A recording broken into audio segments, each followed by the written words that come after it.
ओम नमो भगवते वासुदेवाय। आज हम आपको अति पवित्र मंत्र गायत्री मंत्र की महिमा सुनाएंगे कि गायत्री मंत्र भी कैसे सर्व सुख कारक है और कैसे मुक्ति प्रदाता है। सुनिए।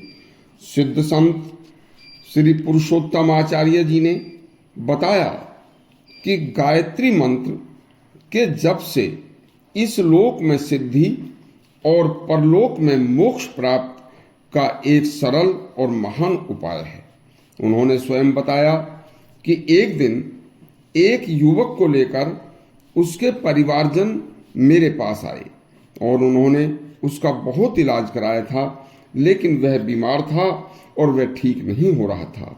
कोई औषधि या कोई भी उपाय उस युवक पर असर नहीं कर रहा था।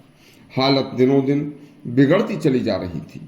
स्वामी जी ने देखकर पहचान कर उनसे कहा कि आप लोग किसी उपनयनधारी द्विज यानी ब्राह्मण से प्रतिदिन घर का एक कमरा पवित्र साफ धुलवाकर उस कमरे में वह पवित्र आत्मा ब्राह्मण शुद्ध पवित्र आसन पर बैठकर गायत्री मंत्र का जप करे तथा उस गायत्री मंत्र के जप से अभिमंत्रित जो जल हो उस जल को इससे पान कराओ तथा उसी गायत्री मंत्र के जल से इसके शरीर का प्रोक्षण करो तथा जिस कमरे में गायत्री मंत्र का जप चल रहा हो उसी कमरे में इसका शयन कराओ तथा घर का वातावरण भी पूर्ण भक्तिमय होना चाहिए।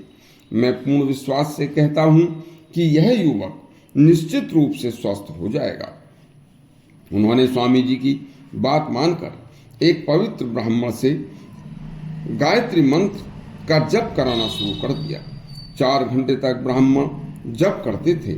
इसके बाद उस युवक का बड़ा भाई स्वयं स्नान आदि के बाद शुद्ध पवित्र वस्त्र पहनकर पवित्र मन और शुद्ध हृदय से प्रतिदिन गायत्री मंत्र का अनुष्ठान करने लगा और गायत्री मंत्र से अभिमंत्रित जल का ही उस रोगी को पान कराते और उसी जल से उस रोगी के शरीर को प्रोक्षण करते तथा उसी कमरे में रोगी को शयन कराते। बस गायत्री जप के प्रभाव से रोगी दिन प्रतिदिन स्वस्थ होने लगा और कुछ ही दिन में पूर्ण स्वस्थ हो गया। उन्होंने बताया कि एक दुष्ट प्रेतात्मा ने उसके शरीर पर निवास कर लिया था। जिस दिन पहले दिन गायत्री जप शुरू हुआ और गायत्री मंत्र के अभिमंत्रित जल का उसे सेवन कराया गया तो वह प्रेतात्मा उसी दिन निकल कर चली गई थी और कुछ ही दिन में पूर्ण स्वस्थ वह व्यक्ति हो गया था। स्वस्थ होने के बाद वह युवक स्वयं भी नियमित रूप से स्नान आदि के बाद प्रतिदिन गायत्री मंत्र का जप करने लगा।